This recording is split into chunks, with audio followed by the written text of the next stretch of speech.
இன்னைக்கு இருக்க தொண்டரோட நிலை அப்படின்னு வரும்போது, அந்த கரூர் சம்பவத்துக்கு அப்புறம் தொண்டர்களுக்குள்ள உள்ள ஒரு சிறு சலசலப்பு. 40 நாள் மேல வீட்ட விட்டு அவர் வெளிய வரல. அது தொண்டர்களுக்கு ரொம்ப ஒரு மன வருத்தம். 1.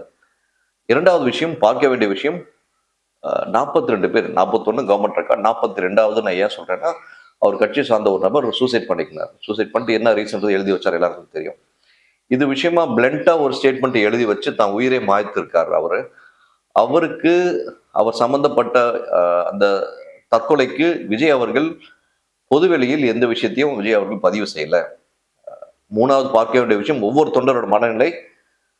இறந்தவர்கள் வீட்டில் போர் சந்திக்காமல் இவர் தன் இடத்திற்கு வரவழைத்து இந்த மாதிரி வருத்தம் தெரிவிக்கிறது என்பது உள்ளபடியே விஜய் கூட இருக்கவங்க வேணா சொல்லி கொடுத்துருக்கலாம்.